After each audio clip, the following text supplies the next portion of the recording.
என்ன வேணும் ஸ்கூலுக்கு எல்லாமே இங்கிருக்கு. Super Saravana stores, Chennai, Madurai, Kovai. அதான் நடக்குது. நீங்க கேட்டீங்க கொளத்தூர் கேட்டீங்க. கொளத்தூர்லயே மின்வெட்டா? கடந்த முறை நான் கேட்கிறேன், இதுவரை திரு ஸ்டாலின் முதல்வர் அமைச்சராக இருந்து கொளத்தூர்ல மின்வெட்டுன்னு கேட்டிருக்கீங்களா? இப்ப இவர் தொகுதிங்க VS பாபு திமுக மேலே டைரக்டாவே குற்றம் சாட்டினாரு. இந்த மின்வெட்டு காரணம் திமுக தான். அன்னைக்கு செந்தில் பாலாஜி சொன்னாரு, மே மாசம் பதவி ஏத்திட்டு ஜூன் மாசம் சொல்றாரு அதிமுக ஆட்சியில சரியா இல்ல, அதிமுக தான் காரணம்னு அவரும் சொல்லியிருக்காரு. இப்படி கூட்டணி ஆட்சியா இருந்துட்டு ஒவ்வொன்றுக்கும் இவங்க நெருக்கடி கொடுக்குறாங்களே, நம்ம நினைத்ததை செய்ய முடியலையே. குறிப்பா அவர் ஜோசியதற்கு அரசு பதவி, அது எதிர்கட்சிகள் எதிர்த்தோடனே அதை வாபஸ்ல வாங்குறாரு. தண்டனை கடுமையா இருக்கணும் அல்லது ஆட்சியாளர்கள் கடுமையா இருக்கணும். பனை ஏறிய துப்பாக்கியால சுட தெரிஞ்சவங்களுக்கு பாலியல் வன்கொடுமை பண்றவங்கள துப்பாக்கியால சுட முடியல.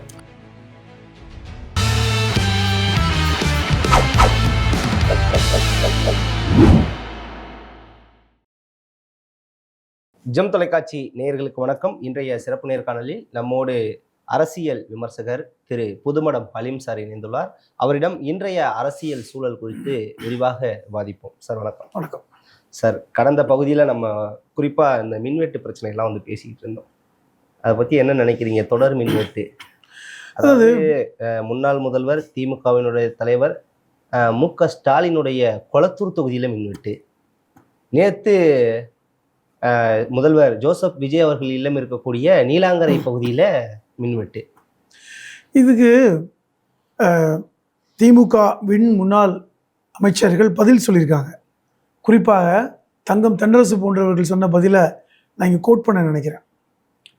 தமிழ்நாட்டில் இந்த மின்சார பிரச்சனை இருக்கத்தான் செய்யுது, இல்லைன்னு இல்லை. எப்பொழுது இந்த உதய மின் திட்டத்தில் அதிமுக ஆட்சியில் கையெழுத்திட்டார்களோ, தனியாரிடம் நீங்கள் மின்சாரம் கொள்முதல் செய்ய வேண்டும் என்கிற ஒரு கொள்கை முடிவை அப்போதைய அதிமுக அரசு செய்ததின் பிறகு பல்வேறு பிரச்சனைகள், நிலக்கரியில் ஊழல், கொள்முதலில் ஊழல், பல்வேறு சிக்கல்கள் இருந்து கொண்டே இருந்தன என்பதெல்லாம் எல்லாருக்கும் தெரியும். இப்போ நீங்கள் கடந்த 5 வருடங்களில் திமுக ஆட்சியில் ஒவ்வொரு இந்த கோடை காலத்திலும் மின்வெட்டு வரும், பிரச்சனை வரும். ஆனால் அதை சரி பண்ணினாங்க. அது எப்படின்னா, பிரச்சனையே சரி பண்ணினாங்க. பிரச்சனையை நீங்கள் அட்ரஸ் பண்ணணும். இப்போ ஒரு பிரச்சனையை நீங்கள் சரி பண்ணாமல் விட்டால் அந்த பிரச்சனை பெருசாகும். இது ஒரு அடிப்படையான ஒரு ஃபார்முலா. ஒரு பிரச்சனை நீங்கள் அதை சரி பண்ணிட்டா பிரச்சனை குறையும் அல்லது பிரச்சனை முழுமையாக தீர்க்கப்படும். ஆனால் விட்டீங்க அப்படின்னா பிரச்சனை பெருசாகும். ஓகே, அதாவது இப்போ இந்த மாதிரி தான் இந்த மின்வெட்டு இந்த சம்மரில், இந்த கோடை காலத்தில் இருக்குது. அதை சரி பண்ணி விட்டால் சரி பண்ணப்படும். அதுக்கு நீங்கள் கொஞ்சம் உங்களுடைய நிர்வாகத்திறனை நீங்கள் சீர்பட்டு பண்ணணும். அதிகாரிகளிடம் நீங்கள் பேசணும். கொள்முதலில் சிக்கல்கள், ஏன்னா உங்களுக்கு தேவைகள் ஜாஸ்தியாக இருக்கும். பொதுவாக கோடை காலத்தில் கன்சியூமர் அதிகமாக இருப்பாங்க. அந்த எரிதடி மாலா ஃபேன் 5ல வை சொல்கிறீங்கல்ல, இப்போ இன்னைக்கு ஏர் கண்டிஷன் பயன்படுத்துவது என்பது சர்வசாதாரணமாகிவிட்டது. ஒரு 10 வருஷத்துக்கு முன்னாடிலாம் பார்த்தீங்கன்னா ஏசி தியேட்டர் என்பதே பெரிய விஷயம். ஒரு ரெஸ்டாரண்ட் ஏசிக்குள்ளேன்னு தனியாக போடுவோம். இப்போ அப்படிலாம் இல்லையே, ஒட்டுமொத்தமாக எல்லாமே ஏசி தான். இன்னைக்கு ஏசி இல்லாத வீடுகளே கிடையாது. குளிர்சாதன வசதி இல்லாத வீடுகள் என்பது ரொம்ப குறைவு. அப்போ தேவைகள் அதிகம். பொதுவாக எப்போ பயன்படுத்துவாங்க? இந்த மாதிரி சம்மரில், கோடை காலத்தில். அதை முன்கூட்டியே உணர்ந்து தான் அரசுகள் என்ன பண்ணுன்னா அதுக்கேற்ற மாதிரியான திட்டங்களை தீட்டுவாங்க. இப்போ கோடை காலத்தில் கன்சியூம் அதிகமாக இருக்கும், அப்போ நம்ம அதற்கேற்றாறு போல் நம்ம தயாராக இருக்கணும் அப்படின்னு. அதில் நீங்கள் தொய்வு ஏற்பட்டால் இந்த மின்வெட்டு வரும். அதான் நடக்குது. நீங்க கேட்டீங்க கொளத்தூர் கேட்டீங்க, அதுதான் கொளத்தூர்லயே மின்வெட்டா? கடந்த முறை நான் கேட்கிறேன், இதுவரை திரு ஸ்டாலின் முதல்வர் அமைச்சராக இருந்து கொளத்தூர்ல மின்வெட்டுன்னு கேட்டிருக்கீங்களா? அவர் தொகுதியில் சார், தமிழ்நாட்டில் பல தொகுதிகளில் என்ன பிரச்சனை சொன்னாலும் கொளத்தூர்ல பிரச்சனை சொல்ல முடியல. இப்ப இவர் தொகுதிங்க VS பாபு, அந்த தொகுதி தானே. அவருக்கு இப்போ VIP தொகுதி தானே. நான் என்ன கேட்குறேன், அதுக்கு தான் நிர்மல்குமார் சொல்றாரு, ஏதோ ஒரு கருப்பாடு தான் இது காரணம். ஏன் போய் ஆஃப் பண்ணி விட்டுறாரோ? என்ன கேட்குறேன், மின்சாரத்தை போய் சுவிட்ச் அமர்த்திடுவாங்களோ, அதனால போயிடுமோ? ஒரு கருப்பாடு செஞ்சுக்கிட்டு இருக்கா என்ன? திமுக மேலே டைரக்டாவே குற்றம் சாட்டினாரு. இந்த மின்வெட்டு காரணம் திமுக தான். இப்போ அதுதான் கேட்குறேன். ஃபர்ஸ்ட் சரியா பண்ணல, திருப்பி வந்து மறுபடியும் இதுதான் சொல்ல வேண்டியிருக்கு. நீங்கள் சரியாக பண்ணுங்க. இப்போ நீங்கள் தானே பண்ணுற இடத்துல இருக்கீங்க. இப்போ நீங்கள் ஆட்சிக்கு வந்து இப்போ 22 நாள் ஆகிவிட்டது. மின்வெட்டு இருந்தால் ஆமாம் இருக்குது, கடந்த முறையும் அந்த பிரச்சனை இருந்தது, இப்போ சரி பண்ணுறோம். ஆனால் நீங்கள் வந்து உங்கள் பிரச்சனையை டைவெர்ட் பண்ணுறீங்க. காரணம் இவர் தான். இப்போ மக்களுக்கு வந்து காரண காரியங்கள்லாம் தேவையில்லை, மக்களுக்கு தேவை தீர்வு. மக்களுக்கு மின்சாரம் கட்டாக வந்தால் விட்டுருவாங்க. அது இவங்க காரணம் அவங்க காரணம், மக்கள் கோபம் அதிகமாகும். சரி. இப்போ 2021 திமுக ஆட்சி அமைக்கும் போதும் இந்த மின் தட்டுப்பாடு இருந்துச்சு இல்லையா? கண்டிப்பாக இருந்தது. அதை சரி பண்ணாங்களே. ஆனா இவர் சொல்ற சிடிஆர் நிர்மல்குமார் என்ன சொல்றாரோ அதே மாதிரி தான் வந்து அன்னைக்கு வந்து செந்தில் பாலாஜி சொன்னாரு. இல்ல, மே மாசம் பதவி ஏத்திட்டு ஜூன் மாசம் சொல்றாரு அதிமுக ஆட்சியில சரியா இல்ல, அதிமுக தான் காரணம்னு அவரும் சொல்லியிருக்காரு. கேட்கிறேன், அதை சரி பண்ணிட்டாங்களே. கடந்த 4 வருடங்களா உங்களுக்கு மின்வெட்டு இருந்துச்சா சென்னையில்? அதான் கேட்குறேன். நீங்களும் சென்னையில் இருக்கீங்க, நானும் இருக்கேன். 4 வருடங்களாக இந்த கோடை காலத்தில் மின்வெட்டுக்காக அவதிப்பட்டோமா? கிராமப்புறத்தில் இருக்கும், கிராமப்புறங்களில் வழக்கமாக இருக்கத்தான் செய்யுது, இப்போ இருக்கு. ஆனால் மெட்ரோ நகரமான சென்னையில் பெருசாக மின்வெட்டு கடந்த 4 வருஷமா இல்லை. ஆனால் ஏன் மறுபடியும் வருது? அப்போ எங்கே குறை? நான் என்ன கேட்குறேன், அப்போ மின்சார வாரியத்துக்குள் திமுக ஆட்கள் இருக்காங்களோ? அப்படித்தானே நிர்மல்குமார் சொல்றாரு. மின்சார வாரியத்துக்குள் திமுகவுடைய கருப்பாடுகள் நிறைந்திருக்கின்றன. இப்போ தலைமைச் செயலகத்திலே இப்போ பார்க்கல, போன ஆட்சியில் வேலை செஞ்சவங்க இப்போ வேலை செய்வாங்களா? அவங்களாம் வேலையை கொடுத்து தூக்கிடுவாங்களா? மாற்றுங்க. இப்போ தான் மாத்துறீங்கல்ல. பல்வேறு உயர் பொறுப்பில் இருப்பவர்களுக்கு இங்கே டம்மி போஸ்ட் கொடுத்துருக்கீங்க. கடந்த முறை உளவுத்துறையில் இருந்த அதிகாரிகள், தலைமைச் செயலர், அவர்களுக்கெல்லாம் இன்னைக்கு டம்மி போஸ்ட் தான் கொடுத்துருக்கீங்க. கடந்த முறை சென்னையுடைய கமிஷனராக இருந்த அருண் இன்னைக்கு காத்திருப்போர் பட்டியலிருந்து இப்பொழுதுதான் நேற்று தான் இந்த விஜிலன்ஸுக்கு மாற்றிருக்காங்க, லஞ்ச ஒழிப்புத்துறைக்கு இயக்குனராக மாற்றிருக்காங்க. அதெல்லாம் சரிதான். இப்போ மாத்துறீங்கல்ல, இப்போ உங்களுக்கு தேவையான ஆட்களை நீங்கள் வந்து கரெக்டான எடுத்து கொண்டு வருவீங்கல்ல. இப்போ மின்சாரத்துறையிலையும் நீங்கள் அதை செய்ய வேண்டியதானே? யாரோ தடுத்தாங்களா என்ன? அப்போ உங்களுடைய நிர்வாக கோளாறு, அதன் காரணமாக இன்னைக்கு தட்டுப்பாடு ஏற்படுது. அதை அக்செப்ட் பண்ணிக்கிங்க. அட்மிட் த மிஸ்டேக்பாங்க. நிர்வாகத்துறையில் முக்கியமான வார்த்தை தவறுகளை ஒப்புக்கொள்வது. அப்துல் கலாம் சொல்லுவார், ஏபிஜே அப்துல் கலாம், முன்னாள் ஜனாதிபதி. சிறந்த தலைமை பண்புக்கான அறிகுறி என்னன்னு கேட்டால் தவறுகளை ஒப்புக்கொள்வது. நீங்கள் ஒரு தடவை நீங்கள் தப்பை ஒத்துக்கிட்டீங்கன்னா நீங்கள் சரி பண்ணிடுவீங்க. ஆனால் தவறுகளை ஒப்புக்கொள்ளலைன்னா எப்படி சரி பண்ணுவீங்க? இப்போ விஜய் அவர்கள் நிறைய எதிர்கட்சி சொல்லக்கூடிய விஷயத்தெல்லாம் ஏற்றுக்கிறாரு இல்லையா? குறிப்பாக வந்து அவர் ஜோசியதற்கு அரசு பதவி, அது எதிர்கட்சிகள் எதிர்த்தோடனே அதை வாபஸில் வாங்குறாரு. அது எதிர்க்கலைங்க, கடுமையான ஒரு அதிருப்தி. எதிர்ப்பு என்பது வேறு, அதிருப்தி என்பது வேறு. அது வெறும் எதிர்ப்பு மட்டும் இல்லை, உங்களுடைய தனிப்பட்ட, அது முதல் நாளே சட்டமன்ற பதவியேற்பு நடக்குது பார்த்தீங்களா? எம்எல்ஏக்கெல்லாம் சட்டமன்றத்தில் வந்து எம்எல்ஏக்களாக பதவியேற்ற அந்த நிமிடத்தில் ஆரம்பித்த பிரச்சனை. பிரேமலதா விஜயகாந்திலிருந்து வன்னியரசு வரை, இப்பொழுது இருக்கின்ற அமைச்சர், சமூக நீதித்துறை அமைச்சர் வன்னியரசு வரை, நீங்க எப்படிலாம் கொடுக்காதீங்க. உங்களுக்கு ஜோசியக்கார பிடித்தா அல்லது வந்து பில்லி சூனியை வைக்கிறதா இருந்தால் தனிப்பட்ட பொருளை வச்சுக்கோங்க, இவருக்கு பதவி கொடுக்கணும் அவசியம் இல்லைன்னு இடித்துரைத்ததனால் அது நீக்க அவருக்கு வழி இல்லை. அவருக்கு இன்னமும் பார்த்தீங்கன்னா அதனால தான் அவங்க வந்து அச்சப்படுறாங்க. அரசு என்னன்னா, இப்படி கூட்டணி ஆட்சியாக இருந்துட்டு ஒவ்வொன்றுக்கும் இவங்க நெருக்கடி கொடுக்குறாங்களே, நம்ம நினைத்ததை செய்ய முடியலையே அப்படிங்கிற ஒரு விதமான விரக்தி இன்னைக்கு முதல்வரிடம் இருக்குது. நீங்கள் நல்லா கவனித்து பார்த்தா தெரியும். பதவி ஏற்கின்ற நாளில் இருந்த உற்சாகம் மாண்புமிகு முதலமைச்சர் விஜயிடம் இப்பொழுது இருக்கிறதா? நான் உங்கள்கிட்ட கேட்குறேன், ஒரு நெறியாளராக, ஒரு பத்திரிகையாளராக உங்களே பாருங்க, உற்று பார்த்து நீங்களே சொல்லுங்க. மக்களுக்கும் தெரியும், மக்களும் கேட்குறாங்க, ஏங்க இப்படி சோகமாக இருக்காரு, இவ்வளவு தூரம் வந்து கவலையோடு இருக்காரு சார். அதாவது சட்ட ஒழுங்கு பிரச்சனைகள் நிறைய வருது, அதே மாதிரி பாலியல், பெண்களுக்கு எதிரான வன்முறைகள் கடந்த 2 தினங்களா நம்ம பார்த்துட்டு இருக்கோம். அதுக்கெல்லாம் தீர்வு அந்த இதில் அப்செட்டாக இருந்திருக்கலாம் இல்லையா? நீங்கள் ஏன் அப்படி யோசிக்க மாட்டேங்கிறீங்க? எப்பொழுதுமே தெரிந்து கொள்ளுங்கள், தலைமை பொறுப்பில் இருப்பவர்கள் வந்து அப்செட் ஆகக்கூடாது. ஏனென்றால் தலைமை பொறுப்பில் இருப்பவர்கள் தினம் தினம் நாட்டுடைய பிரச்சனைகளை பார்த்து கொண்டிருப்பவர்கள், அதற்கான தீர்வை கொடுத்து கொண்டிருப்பவர்கள். ஒரு நாட்டுடைய அல்லது மாநிலத்துடைய ஆட்சியாளர்கள் எப்பொழுதுமே எதை வேண்டாலும் எதிர்பார்ப்பாங்க. எதுனாலும் நடக்கலாம். இயற்கை பேரிடர் நடக்கலாம், விபத்துகள் ஏற்படலாம், திடீரென்று வந்து பார்த்தீங்கன்னா தீ விபத்துகள் ஏற்படலாம், தேவைகள் ஏற்படலாம்.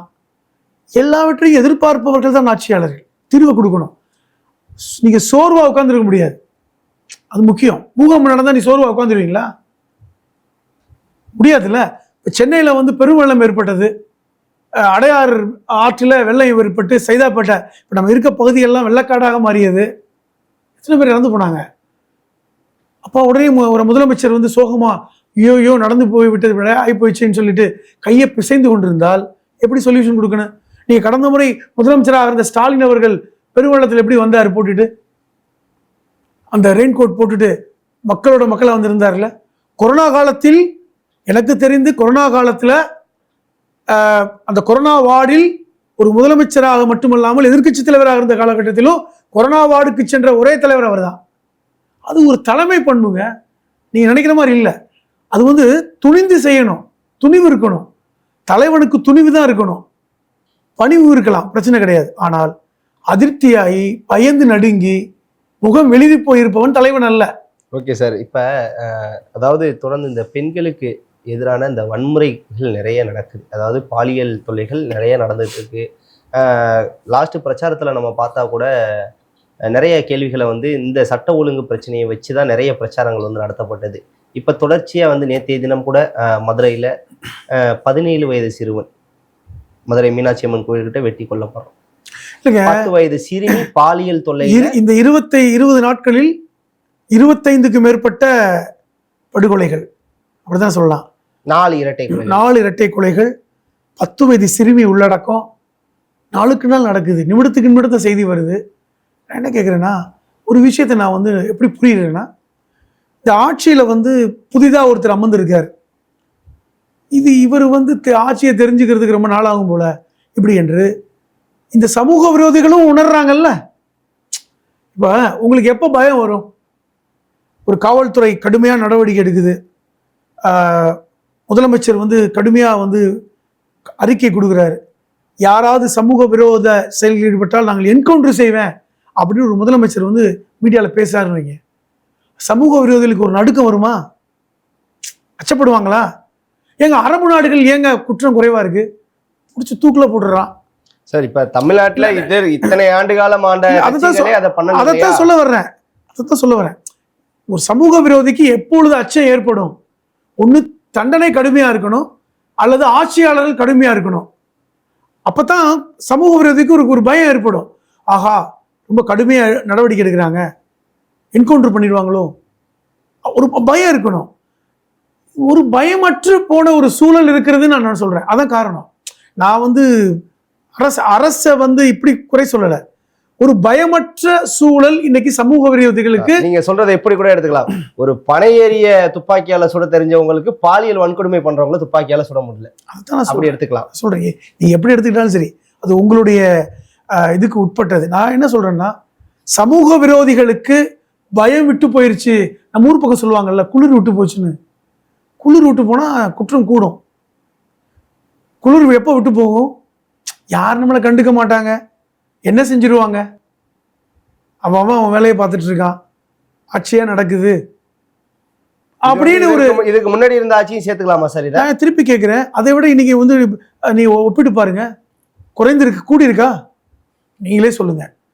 அதாவது எல்லா ஆட்சியிலும் குற்றம் இருக்கும், எல்லா ஆட்சியிலும் எல்லாம் நடக்கும்.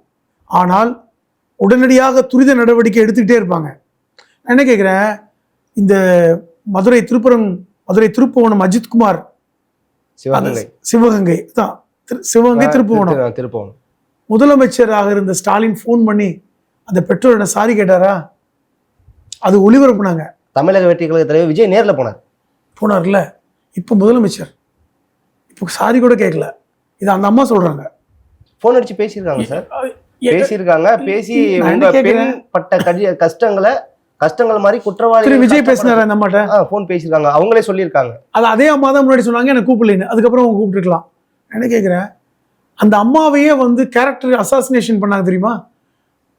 அந்த கட்சியினர் பேசினாங்க, அந்த அம்மாவிற்கும் கொலையாளிகளுக்கும் ஏதோ தொடர்பு இருக்குன்னு தான் பேசினாங்க. போதையில் ஏதோ ஒன்று, போதையில் பழக்கம், அது வந்து ஒரு எவ்வளவு பெரிய ஒரு வன்மமான ஒரு அசாசினேஷன், அது கேரக்டர் அசாசினேஷன். புரியுதா உங்களுக்கு? சட்டம் ஒழுங்கை கையில் வைத்திருப்பவர் மாண்புமிகு முதலமைச்சர் விஜய் அவர்கள் தான். அவர் தான் பொறுப்பேற்கணும் சட்டம் ஒழுங்குக்கு. இனி ஒரு செயல் நடக்கக்கூடாது. இந்த 15 நாட்களுக்குள் 25 இன்னைக்கு ஒவ்வொரு நாளும் நடந்துக்கிட்டே இருக்கு. அதுவும் பார்த்தீங்கன்னா எல்லா ஊர்களும் நடக்குது. அவன் லிஸ்ட் போடுறான். கோயம்புத்தூரில் 6, சென்னையில் 6, மதுரையில் 2, இப்படின்னா லிஸ்ட் போட்டு. நீங்க சொல்றது மாதிரி குற்றவாளிகள் உடனுக்குடனே வந்து இது பண்ணப்படுறாங்க, பிடிக்கப்படுறாங்க. ரெண்டாவது, நேத்து விளாத்திக்குளம் +2 மாணவியோட வழக்குக்கு வந்து தீர்ப்பு கிடைச்சிருக்கு. தர்மமுனீஸ்வரனுக்கு இரட்டை தூக்கு. அது யார் நடத்தினது அந்த வழக்க? இப்ப 20 நாள் இல்லையா? இல்ல, அந்த வழக்கு எப்போ நடத்தப்பட்டது? திமுக ஆட்சியில் அந்த வழக்கு நடத்தப்பட்டு இரட்டை மரண தண்டனையா? இரட்டை மரண தண்டனை கொடுத்தாங்கல்ல. அந்த வழக்கை நடத்தியது யாரு? ஸ்டாலின் ஆட்சியில் இருந்த காவல்துறை. இன்னைக்கு உங்க இதுல வந்து பிடிச்சது என்னன்னு தெரியாது. அந்த 10 வயசு சிறுமியுடைய அந்த பாலியல் அந்த படுகொலையில் 2 பேர் கைது செய்யப்பட்டிருக்காங்க. அது எப்படி நீதிமன்றம் போய் நிற்க போகுதுன்னு தெரியல. அது சிறப்பாக நடக்கணும். நம்ம தமிழ்நாடு காவல்துறை மேல் நம்ம எப்பொழுதுமே நம்பிக்கை வைத்திருக்கிறோம். முதல்வர் கடுமையான தண்டனை வாங்கி தரணும். என்ன சொல்றேன்னா, குற்றங்களை தடுப்பது என்பது, நடக்காமல் தடுப்பது என்பது ரொம்ப கடினமான வேலை தான். குற்றங்கள் நடந்தால் உடனடியாக காவல்துறை நடவடிக்கை என்பதுதான் அரசு செய்ய முடியும். அதே நேரத்தில் குற்றங்களை குறைக்கின்ற வேலையையும் எப்போது குறையினா, கடுமையா ரோந்து பணி பண்ணணும். அந்தந்த ஊர் காவல் ஆய்வாளர் வந்து அவங்களுடைய எல்லைகளை சிறப்பாக வச்சுக்கணும். லஞ்ச லாவணியை ஒழியணும். சமூக விரோதிகளோடு காவல்துறை இருக்கின்ற அந்த உறவு நட்பாக மாறிடக்கூடாது. இதெல்லாம் நிறைய இருக்கு. இதை எஜுகேட் பண்ண வேண்டியது யார்? அரசு தான். அதற்கான சரியான காவல்துறை உயரதிகாரிகள் பொறுப்பில் அமர்த்தப்படணும்.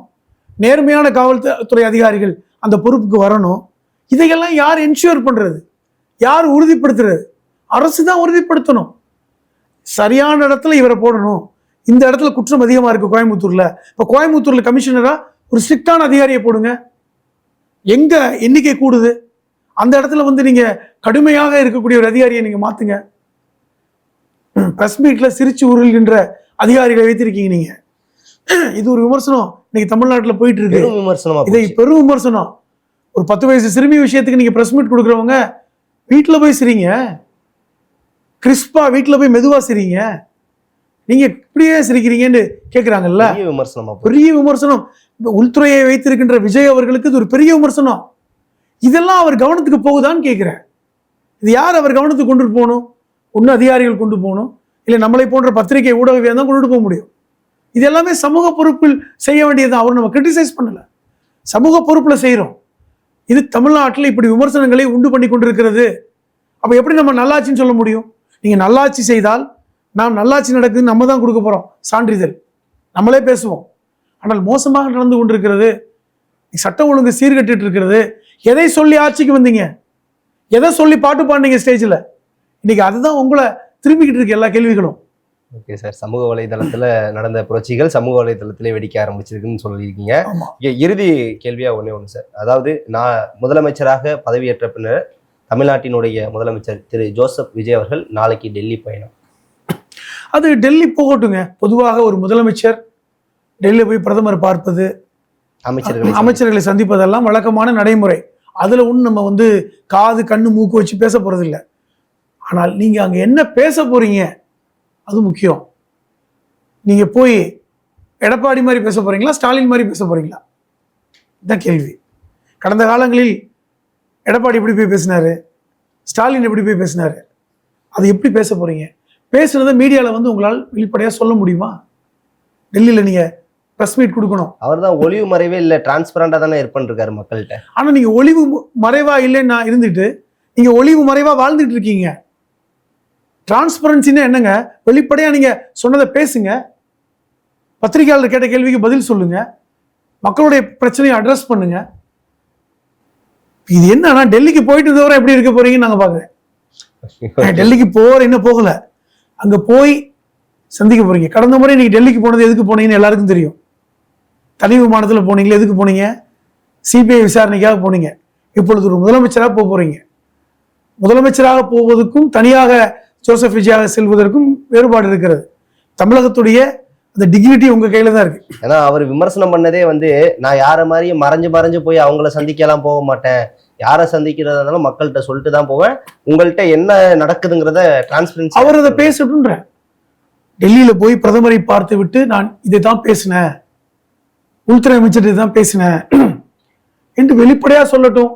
இதெல்லாம் கேட்டிருக்கேன், இதுக்கெல்லாம் அவங்க பதில் சொல்றேன்னு இருக்காங்க, நான் தமிழகத்துடைய அந்த மாநில சுயாட்சியை விட்டு கொடுக்க மாட்டேன் அப்படிங்கறது வெளிப்படையா வந்து சொல்லட்டும். ஓகே சார், வெளிப்படையா பேசுகிறாரா இல்ல வெள்ளை கொடை பிடிக்கிறாரா வந்து அதுதான் முக்கியமானது. பொறுத்திருந்து பார்ப்போம். உங்க சிறப்பான தகவலுக்கு ரொம்ப நன்றி சார்.